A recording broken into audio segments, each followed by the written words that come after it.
آج دنیا میں لوگ کہتے ہیں عجائبات، دنیا کے 7 عجائبات مشہور ہیں، یہ عجیب چیزیں ہیں، یہ عجیب چیزیں ہیں، عجیب چیزیں ہیں.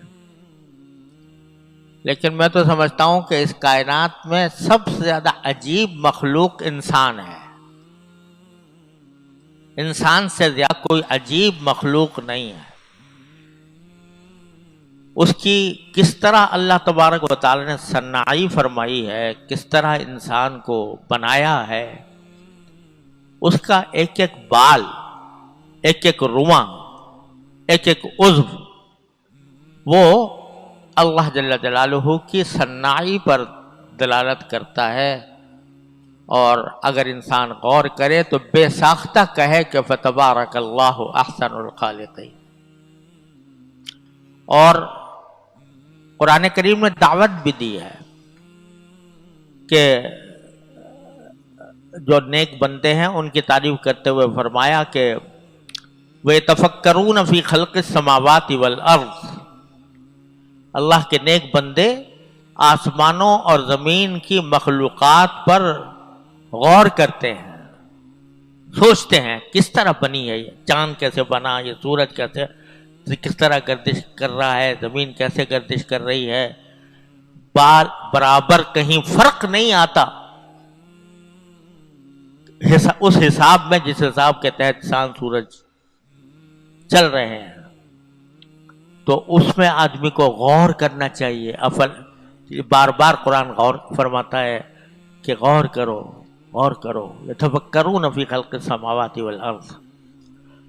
اور ساری کائنات تو الگ رکھ دو، یہ ایک انسان کی کائنات جو ہے سارے جسم کی، اس کے بارے میں قرآن کریم میں فرمایا فی انفسکم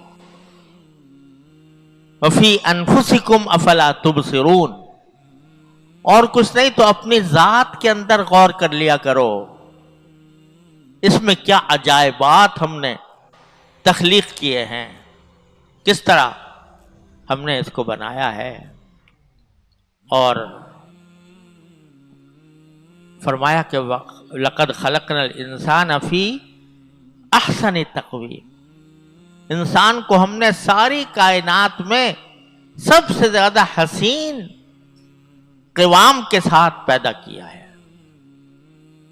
احسنی تقویم، اس میں تفضیل کا صیغہ ہے، جس کے معنی یہ کہ ساری کائنات میں سب سے زیادہ اچھی تخلیق جو ہے وہ انسان ہے. انسان ایک شاہکار ہے تخلیق کا، شاہکار اعظم، اللہ جل جلالہ کی تخلیق کا شاہکار ہے. اس پر غور کرو. ایک مرتبہ ایک صاحب تھے،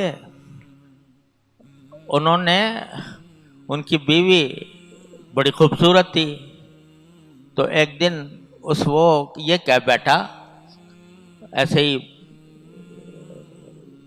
باتوں میں کہہ بیٹھا کہ اگر تم، یعنی میری اپنی بیوی سے خطاب کر کے کہا کہ اگر تم چاند سے زیادہ خوبصورت نہ ہو تو تمہیں طلاق.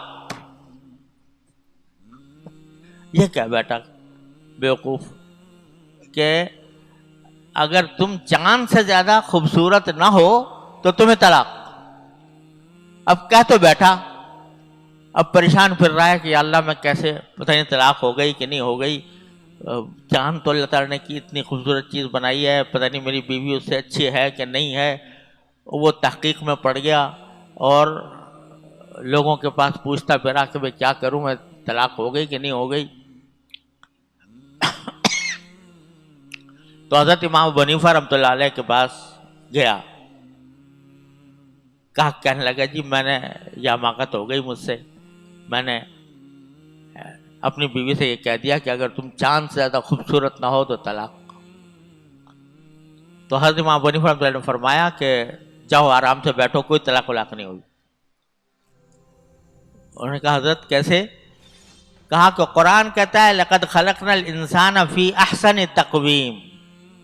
ہم نے انسان کو سب سے زیادہ حسن، خوبصورت بھی ہم نے قوام میں پیدا کیا ہے. تو چاند کی کیا حقیقت ہے انسان کے آگے؟ انسان جو ہے وہ چاند سے زیادہ حسین، چاند سے زیادہ عظیم تخلیق ہے، لہذا کوئی طلاق ولاق نہیں ہوئی تمہاری بیوی ہمارا۔ تو حقیقت یہی ہے کہ آدمی غور نہیں کرتا، اور غور نہیں کرو۔ دیکھو یہ ایک بالش کا چہرہ ہے، ایک بالش کی لمبائی ہے اور پوری بالش کی چوڑائی بھی نہیں ہے۔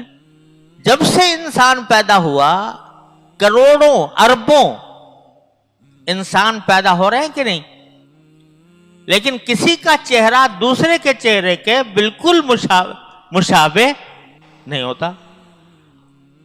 وہی کان، وہی آنکھیں ہیں، وہی ناک ہیں، وہی گال ہے، وہی کان ہے، وہی زبان ہے، وہی منہ ہے، سب کچھ ہے، لیکن کسی دو آدمیوں کا چہرہ ایک جیسا نہیں ہوتا۔ پھر مرد کا چہرہ اور طرح اور عورت کا چہرہ اور طرح، اور اس چہرے کے اندر اتنے فرق ہیں کہ آدمی کو اس کی شناخت اس کے چہرے سے ہوتی ہے کہ یہ فلاں شخص ہے۔ اتنے کروڑوں اربوں کھربوں انسان پیدا کیے اللہ تعالیٰ نے، ہر ایک کا چہرہ دوسرے کے چہرے سے مختلف ہے۔ یہ بھی انسان، یہ بھی انسان، اس کی ناک بھی ہے، اس کی بھی ناک ہے، اس کی بھی آنکھ ہے، اس کی بھی آنکھ ہے، اس کے بھی کان ہے، اس کے بھی کان ہے، سبھی کچھ ہے، لیکن ہے الگ۔ اور پھر غضب کی بات یہ ہے کہ ایک ملک اور ایک قبیلے کے اندر کچھ ایسی اوصاف رکھ دیتے ہیں اللہ تعالیٰ چہروں کے اندر، پتہ چل جاتا ہے کہ یہ فلاں علاقے کا آدمی ہے۔ عربوں کی، شام کے لوگوں کی عجیب اور حالت ہے، مصر والوں کی اور ہے، پاکستان والوں کی اور ہے، ہندوستان والوں کی اور ہے، یو پی والوں کی اور ہے، بنگال والوں کی اور ہے۔ ایک قدر مشترک ان کے اندر پائی جاتی ہے، حالانکہ وہی چہرہ ہے، لیکن وہ پتہ بھی چل جاتا ہے، نہ صرف یہ کہ یہ انسان ہے بلکہ پتہ چل جاتا ہے کہ یہ فلاں ملک کا انسان ہے، فلاں صوبے کا انسان ہے، اس سے پتہ چل جاتا ہے۔ کیا صنائی، کتنی زبردست صنائی ہے کہ مشابہت بھی ہے اور فرق بھی ہے، اور تو اور چال سے، ہر انسان کی چال مختلف ہوتی ہے۔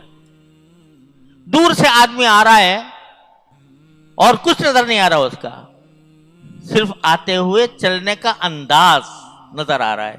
چال سے آدمی پہچانا جاتا ہے کہ نہیں؟ آپ پہچان لیتے ہو کہ فلاں آدمی آ رہا ہے، نہ صورت دیکھی نہ نام پوچھا، لیکن چال کے فرق سے پتہ چل جاتا ہے کہ یہ فلاں شخص آ رہا ہے۔ تو کچھ یعنی اس عجائب المخلوقات میں اس سے زیادہ عجیب مخلوق کوئی اور نہیں۔ پھر سر سے لے کر پاؤں تک ایک عضو کا جائزہ لے کر دیکھ لو کہ اللہ تبارک و تعالی نے کس عضو میں، جب اندر اس کے اندر کارخانہ، کیا کارخانہ کام کر رہا ہے۔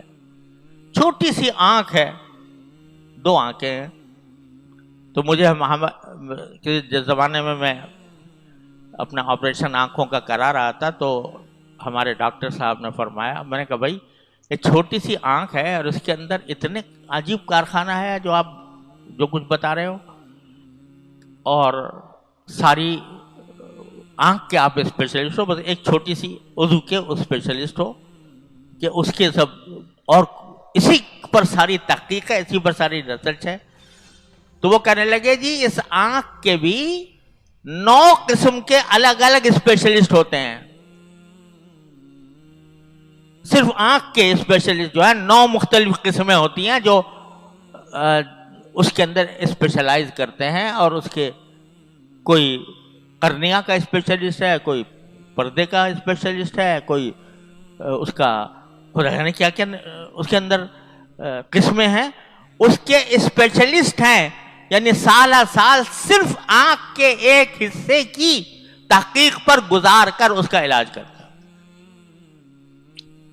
تو اور اعضاء کا بھی عالم ہے، ہر عضو ایک کائنات ہے، ہر عضو کے اندر ایک کارخانہ ہے، لگا ہوا ہے، وہ کارخانہ ایسا ہے کہ سمجھ سے بالا تر ہے انسان، ذرا سا کہیں اسکرو ڈھیلا ہو جاتا ہے کسی جگہ، آدمی بیمار ہو جاتا ہے، پریشان ہو جاتا ہے۔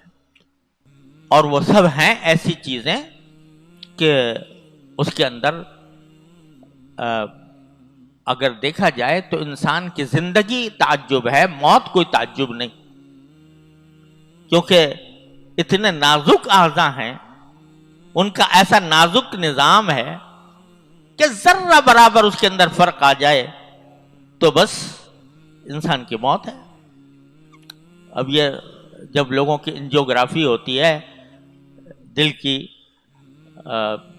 کی کو تصویر سے دیکھا جاتا ہے کہ دل کیا ہے، اس کی شریانیں جو ہیں وہ اتنی باریک ہیں کہ جیسے دھاگے کے جیسی، اس کے اندر سے خون بھی سرایت کر رہا ہے، تو وہ اتنی باریک ہیں، اتنی باریک کوئی چیز ایسی ہوتی ہے کہ وہ 70 سال 80 سال چلے اور اس میں فرق نہ آئے، وہ اس میں اگر فرق آ جائے تو کوئی تعجب کی بات نہیں ہے، ہی اتنی نازک، لیکن چل رہی ہے 70-80 سال تک کام دے رہی ہے، اور اس میں کوئی گھس نہیں رہی، کوئی ختم نہیں ہو رہی۔